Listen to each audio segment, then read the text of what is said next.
साल 1912 ब्रिटेन का साउथहैम्पटन बंदरगाह। हजारों लोगों की भीड़, आंखों में सपने और दिल में उम्मीदें। वे एक ऐसे जहाज पर सवार हो रहे थे जिसे मानव इतिहास का सबसे बड़ा और सबसे सुरक्षित जहाज कहा जा रहा था, टाइटैनिक।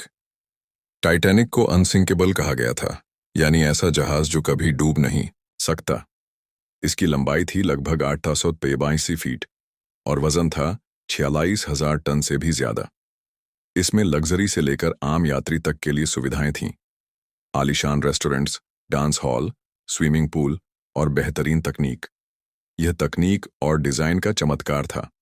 10 अप्रैल 1912 टाइटैनिक ने अपनी पहली और आखिरी यात्रा शुरू की, साउथहैम्पटन से न्यूयॉर्क की ओर। इसमें 2200 से ज्यादा लोग सवार थे, कुछ अमीर, कुछ गरीब, कुछ परिवारों के साथ तो कुछ अकेले ही अपने भाग्य की तलाश में।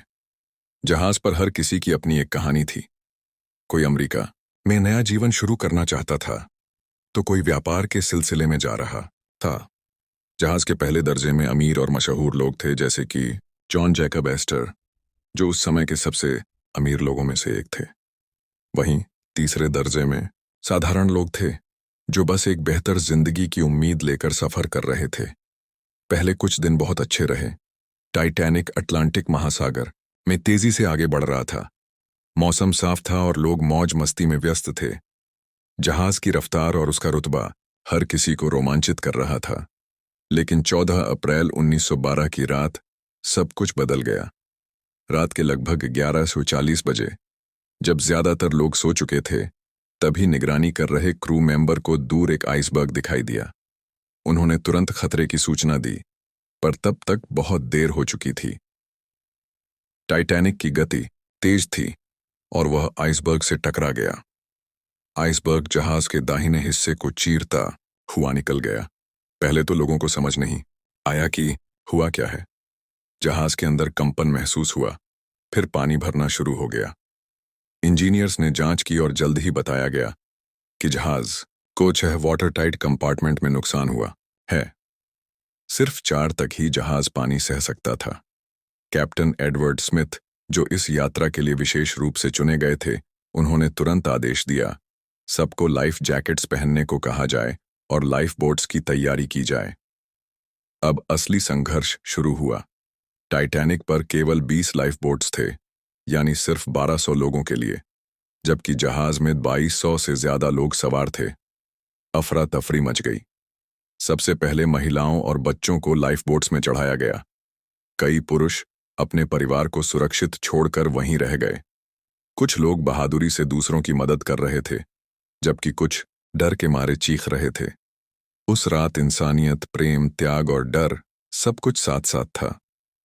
बैंड के सदस्य जो जहाज पर संगीत बजाते थे, वे आखिरी पल तक वायलिन और पियानो बजाते रहे ताकि लोगों में घबराहट कम हो।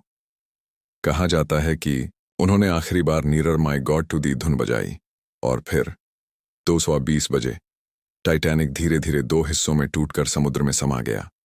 ठंड का तापमान माइनस में था। समुद्र का पानी बर्फ जैसा था। जिन लोगों को लाइफ बोट नहीं मिल पाई, वे समुद्र में डूब गए या ठंड से जम गए। लगभग 1500 लोग इस हादसे में मारे गए। यह आधुनिक इतिहास की सबसे बड़ी समुद्री त्रासदियों में से एक बन गया। सुबह के समय एक और जहाज कारपेथिया वहां पहुंचा और बचे हुए लगभग 700 लोगों को बचाया गया। इस दुर्घटना ने दुनिया को हिला दिया। टाइटैनिक को अजेय मानने वाले अब सवालों में घिर गए थे। बाद में पता चला कि चेतावनी संदेशों को नजरअंदाज किया गया था और इतनी बड़ी जहाज पर पर्याप्त लाइफ बोट्स नहीं थे। यह हादसा तकनीक पर ज्यादा भरोसे और मानवीय भूल का नतीजा था। इस हादसे के बाद समुद्री सुरक्षा नियमों में बड़े बदलाव किए गए। सोलस, सेफ्टी ऑफ लाइफ एट सी नामक अंतर्राष्ट्रीय कानून बना, जिससे यह सुनिश्चित किया गया कि हर जहाज में पर्याप्त लाइफ बोट्स हों और समय समय पर सुरक्षा ड्रिल्स करवाई जाएं। टाइटैनिक अब सिर्फ एक जहाज नहीं है, यह एक कहानी बन गया है। इंसानी घमंड की, प्यार की, कुर्बानी की और सीख की। इसकी याद में किताबें लिखी गईं, फिल्में बनी, जैसे कि 1997 में आई जेम्स कैमरून की फिल्म टाइटैनिक, जिसने इस दर्द को दुनिया भर में फिर से जीवित कर दिया।